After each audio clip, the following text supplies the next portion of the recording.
मालेम की ओइन लैशमलोन दगे मदे मैहोरोल दगे हौना थवाई पानब जीव सिंगा इसिंग तत्न थानब याद्रब मरी लेनदुना लाक्ली अखंग अहि कयाना थवाई पानब जीव सि इसिंग तुंगना फमोरिबा पाट तुरेल समुद्रन सिंगबदगे हौरक्खिबनि हाइना थाजनरी मसिगी मतुंग तारकपदा मियोइबन खुंदा लैताब हौरक्प मतम सबेत्या सेमलक्प मतमदा अचौ अचौब तुरेल सिंग सागोनदुना लाक्ली तुरेल सिंग चथोक चसिंदा मरु ओइब लंबी सिंग ओइबग लोइनना तुरेन मपान गिले हाउ लेब मफम सिंगदा मियोइबन सबेत्या लिंगदुना साखत खोंगथांगदा चौ मतेंग ओइदुना लाक्ली मालेम द लेरिबा इसिंग अपुनब सरुक की चादा शिनो दशमिक शिनो अमखक्तमक तुरेल सिंगी ओइरी मियोइबन सिजनरिबा इसिंग अयाम सरुक्ति तुरेल दगिनी तुरेल की इसिंग असि अखोइगी तंगाई फदबा चाना थकनबा मदि लउ सिंगुग मरी लेनबा हिरम कयादा सिजनरी मरम मदुना मियोइबा अमदि अतै जीव सिंगना मालेम मसिदा मतम सांगना हिंगदुना लैबदा तुरेल सिंग असि खक थादोकनबा याररोइदबा ममन यामलबा महौसागी खुदोल अमनी आकाशवाणी इम्फाल की पाउकांगबुना लेप्तना संदोक्लिबा अयिंग असागी खल्दा Manipur हाइबा थौरमगी ngasiगी तांकक्ता पुदुना लाक्चरी Iril तुरेल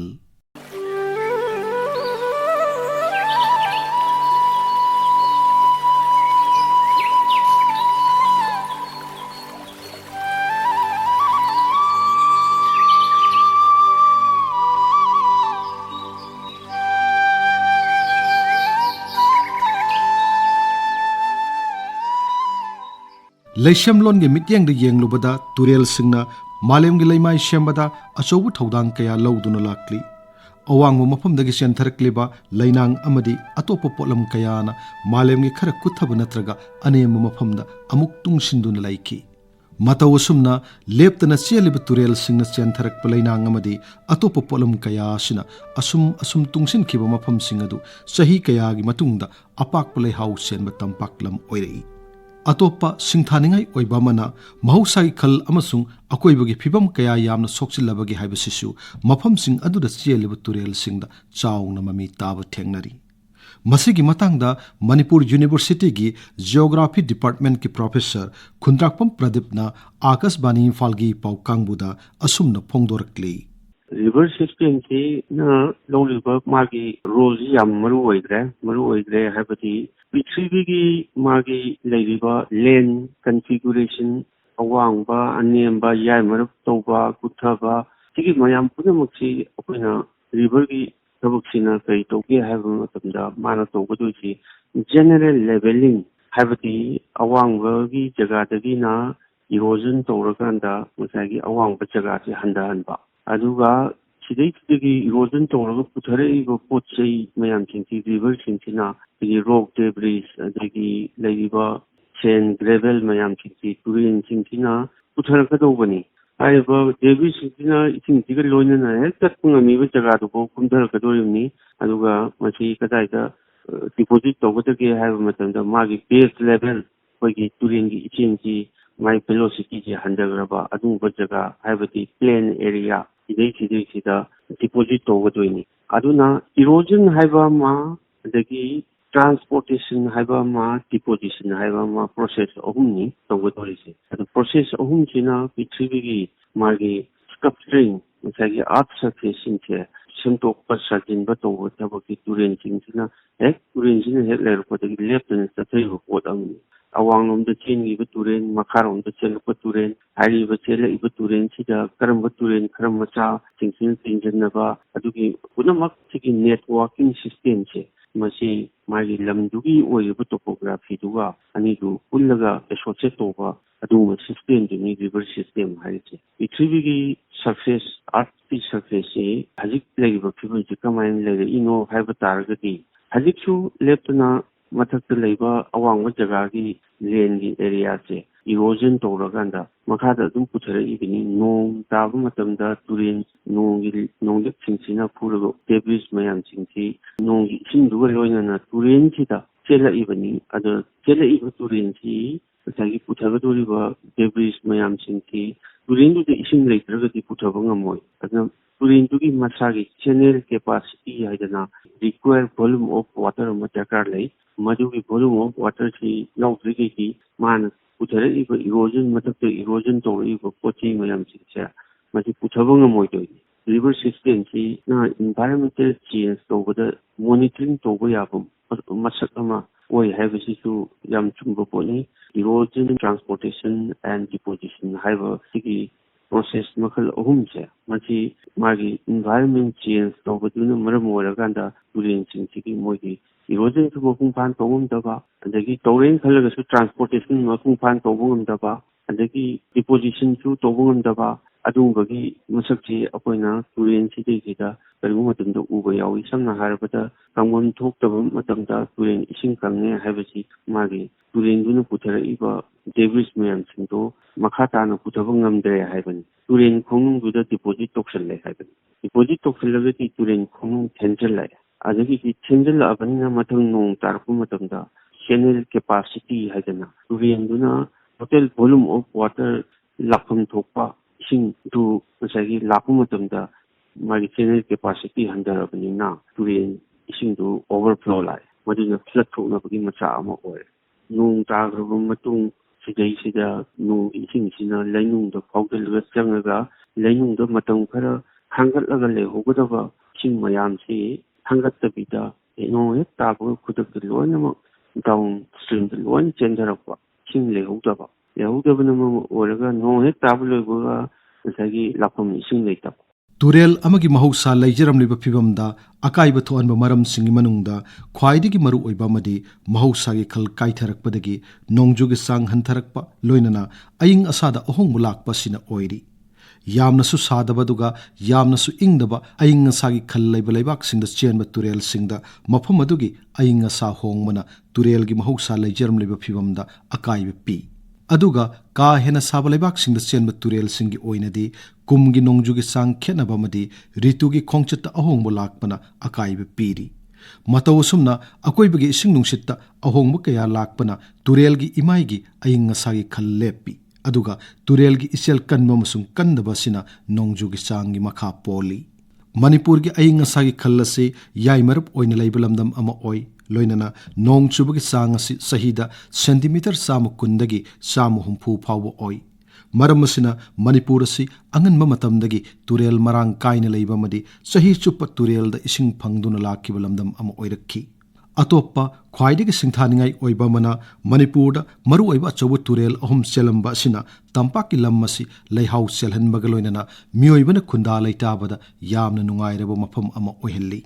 Lamitlon kauba mayang lamam Gaurachandrana iba larikta sumna palli Raja sigi tampak lamdam fauduna seliba IRIL TUREL gi horupamasi mau area gi chingkhaida leiba lakhamai amasung kadam singdagi horuktuna kha pangna selai turel asibu masigi horukphamda leiba miyoi singna kaiko haina su khangnei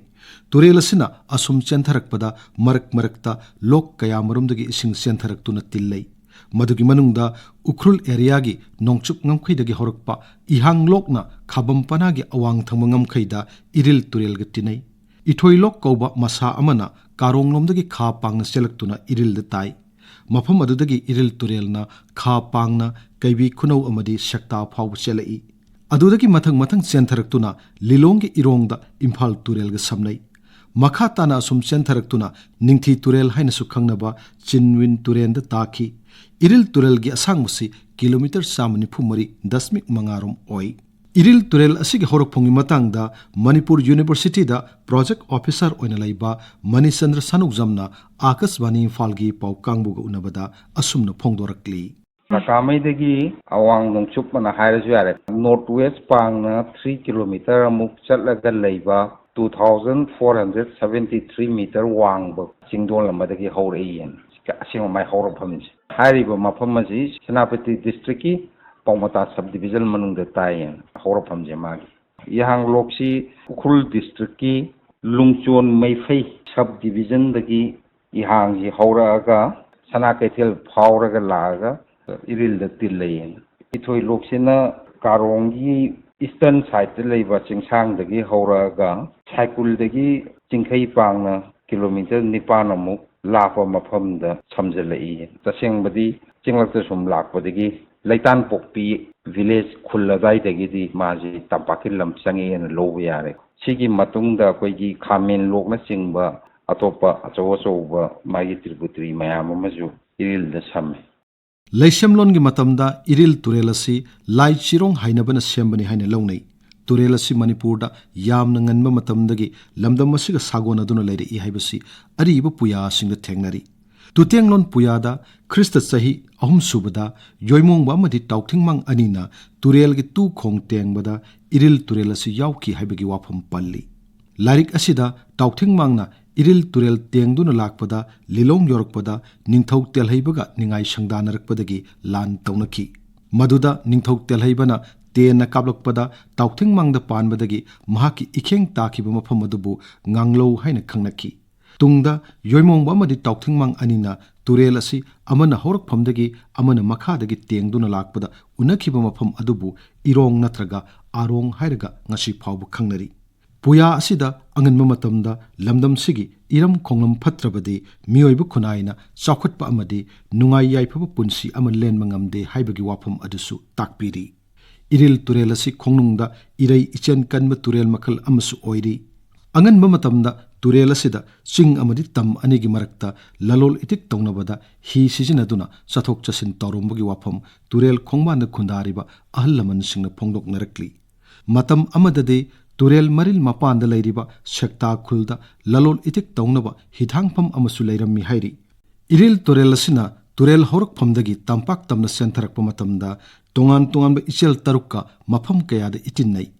Hairiba ichel masa taruk adudi IRIL, IHANG, ITHOI, ICHOU, IKOU amadi ikopsing asiga punduna TUREL asi kha thangma maikaida asum chenthakiduna yorubung kawui khunjau yorai. Mafam asida itam TUREL ga thengnaraba matung makha tana lilong area da Imphal turen ga punkhiduna asum chentharaba matungda Chinwin turen da taki. Mamangaida IRIL TUREL asi yamna maka lamna chenba madi ising khwaidagi lu henbada maming chatpa TUREL ama oirammi. TUREL torabanda khundariba sahi yamlaba ahal singna phongdorakpagi matung inna TUREL asigi ising asi khoithumnaba madi TUREL gi ising asi thaklaba matung haksangi awaba pumba koktuna tekhatli haibagi wafam phawu phongdok narakli. Amoromda IRIL TUREL gi horakphamda uningthau hairiba u pambi asi marang kaina horammi. Manipurda ningthau palingi matamda mafam asidagi uningthau sing yalaba matung IRIL TUREL da chenthalak ningthaugi konung tamna puraklami haibagi wafam ngasisu ahal laman singna warinari. Matam amada IRIL TUREL asi nga makhal kaya marang kain laiba TUREL ama oiramki. TUREL asi luba nanba amadi sathok laibada Manipurda IRIL TUREL haina khangnaramba TUREL asida ngasigi mirol na masak khangdraba atangwa makhalgi nga sing ngatin, ngathek, khabak, pengba, saring khoibi, ngaroi, ngatona singba nga makhal kaya marang kaina lairammi. Adubu ngasidi TUREL gi isingda motpagi sang hengalakpana maram oiduna nga makhal kaya mutkiduna uba phangdre. Atangba nga makhal kaya si uba phanglaktabagi maram kaya lai masigi manungda Aying-Ashagi Khal kairakpa sisu amani. Nga haiba jiba si makhoina lairiba ising adugi Aying-Ashagi changda yamna tangjaba maramna ngasigi Honglakliba Aying-Ashagi Khal asina nga makhal singasi mutkinabagi achauba maram ama oiri. Aying-Ashagi Khal kairakpa sina atopa mapal lamgi nga kaya changsilakpagi yamna chawba maram amasu oiri. Masina IRIL TUREL asida mahausadag laijaramba nga singa sangdamnabagi phibam ama lakli. Masiga loinana sahi tararongi mamangda aruba isingna imai chona chelamba IRIL TUREL mamangi sahida pungkang kangkiba pumnamakna unakhre khangnakre. Ngadagi yamna maru oiba aikhoi mioibagi haksangda yaugdaba yadraba protein asi atopa sinjaktagi phangbata natana ngadagi sumarang kaina phangi. Protein yauba sinjak chaba sina haksang kankhat anba saru sayang phana thamba madi blood pressure sang amada thamba asina singba kanaba kaya piri. Lamdam asida lairiba mioising maru oina ahal laman singidi nga asi yamna maru oiba sinjak ama oiri. Adubu missing hengalakpa asiga nga puthokpagi sang asiga yamna khenaba maramna nga phangnadabagi awaba ama sumayoknari. Masigi matangda Manipur University gi Life Science Department ki hanagi Professor Waikhom Biswanathna asumna phongdokle. 1950 da Dr. A.J. Kemenana aiba ne laigidre koi thamni ahom scientist ni Dr. Hora ga muni lakada 1985 tong lai ai lata koni se da tamo sen research yemo loktak ta bisna only sereng and pengba de pa mo songe sereng ta songe 1985 laka ne koni loktak se kanati he saw only common in Poro. No sign of Pingba, no sign of Sari. That means common carp has replaced the indigenous Loktak fish, Pingba. I see example of the Nico. At my time, sing part to the sing the terrain, IRIL Kong, similar things, invasive species invasion. An invasive species, modification, pollution, habitat loss, climate change. Climate change is the cold-blooded animal. Warm-blooded. Warm-blooded. Reptiles, fish, amphibians, cold-blooded. Cold-blooded means more blood share. I usually room temperature 30 or 9, blood share 33. Ningam dada 10 degree and I blood share 10 degree. Luxasa calendar temperature 35 or 9, I blood share 35. Human body blood tea 98.6 degree Fahrenheit. Ling Ningame, Hizukani, Calendar, Isitani, Pentani. The warm blooded tea, Wabi Wani, my temperature maintained. I don't know. Ningam Dadu calendar so Kushe, Saxu Chani, London James, Ngangom cold blooded tea. Environmental temperature 1500 from the neck. My blood to 1500 in the neck. My metabolic rate is 100. Sayam Sabangamoy, Alima, Irobangamoy. Nang, Kramkanda, the new which of Sesuma and Dada, saying it time about Silvia, I think Sasaka and Gavin. I think particularly within now, climate change, global warming, water temperature, water kusina, not the problem of it. So now, seeing the stenothermal 25 degree below the lake, Jogda Sinduta, global warming from that seeing the food temperature 30 diagonally. Seeing the Bangas in the Hingam Vidra, I think program later. I think Amana, Masai, my metabolic rate, has it Sabadini Kande, Marum Kopatini Kande, my maturity Kande, the Boinamoxi temperature dependent on it now. Warming Senapai Roketa, Ngasi, June July, the Messiah could have named Madi. June July, that temperature to Blanda. Mars that means immature fish to sexual maturity can clear. Kiloma Lumadra Marum Lama Putokutu Masai Mars Pelidi Madi Kilom Lumirapo, Lumini, 70 Randa. I think 1 lakh Putokutu Marum Tokumado, I do 60,000 acres of them to Manem. I do Masado Sondam Natama, healthy with Rabina, Mana Putriba. Marum Sindo, healthy or healthy the Maramuna Population with the Amo, healthy or Adana, Mogi Mutter, no population decline or lose South Virginia. The global warming has effect on the temperature tolerance of the fish in the cold water regime. Haukiba Mirol Kayadagi Turelasina, Torban the Kundariba Mioishinda, Kanaba Kayamarum Piduna Lakli. Turela Sidagi, Langoi Amadinung Pectuna, Yumkai Shaba the Seasonary.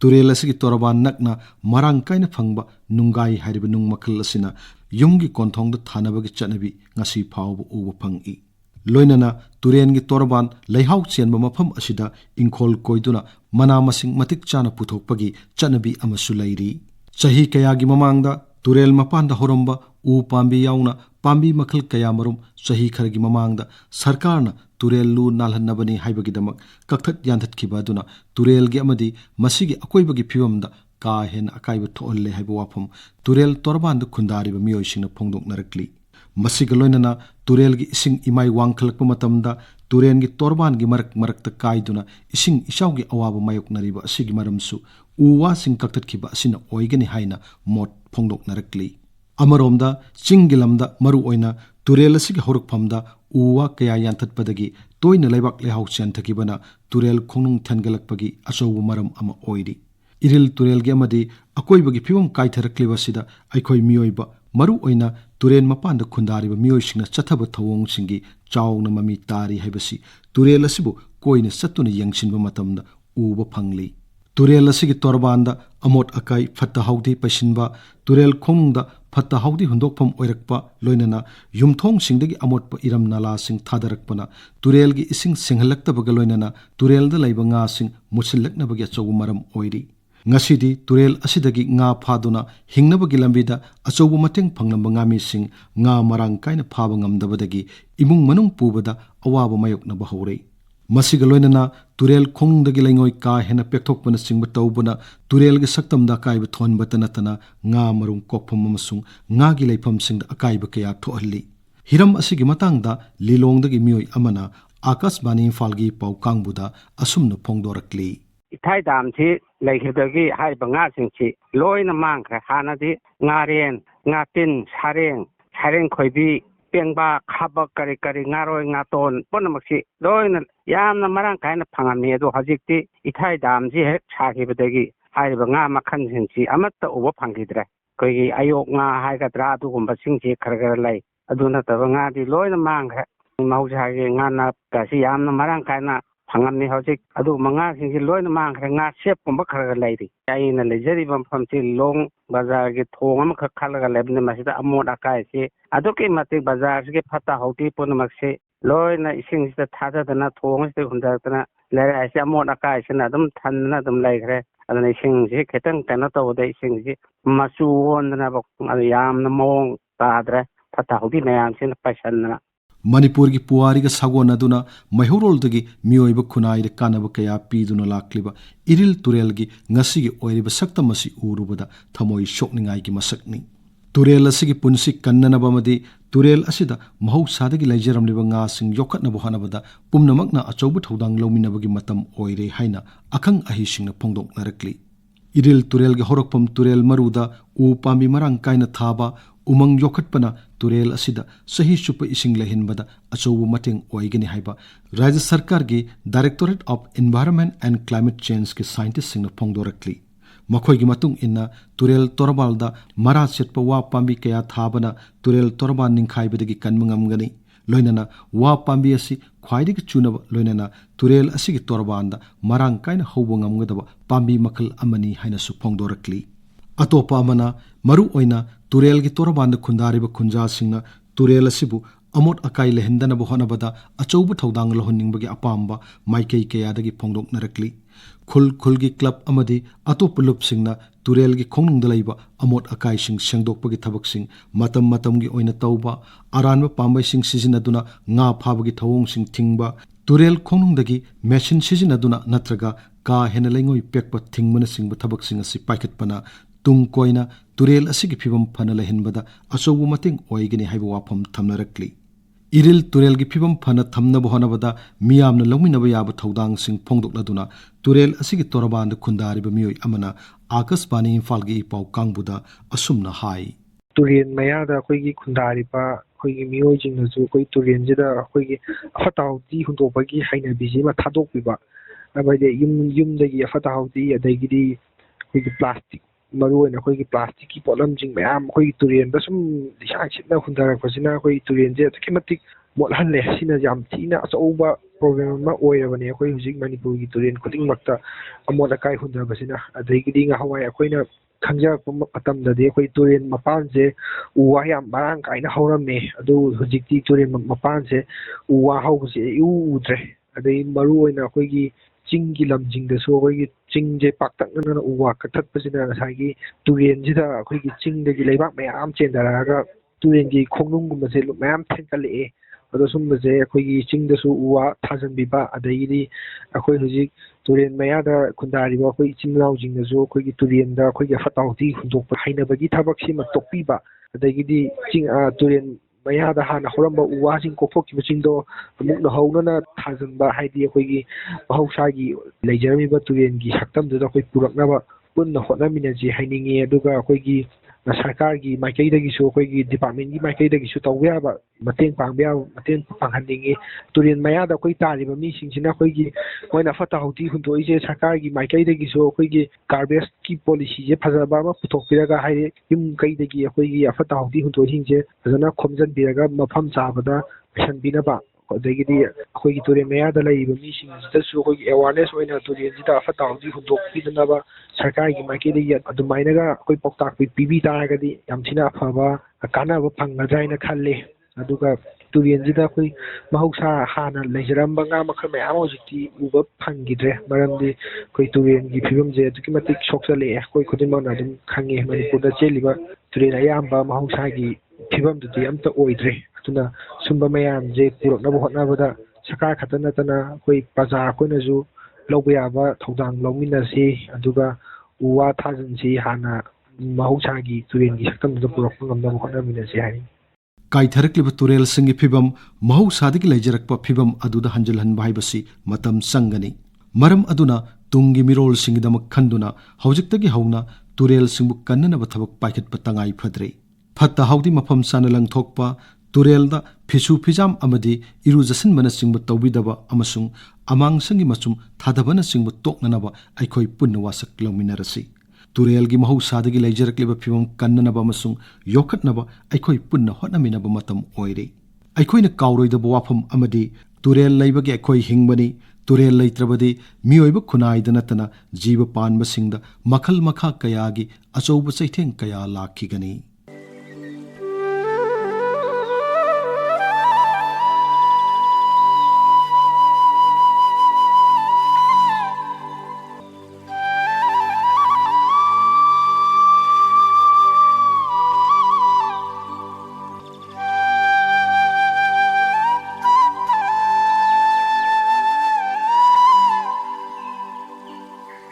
matang asida Akashvani Imphal-gi paukang-buna leptana sandokliba Honglakliba Aying-Ashagi Khalda Manipur haiba thorongi manga suba tangkakta IRIL TUREL loijare thorom asigi aibi Rajkumari Mangalsana thorom puthokpa Thokchom Jogendrajit lanthok sakiba Ngangom Kiran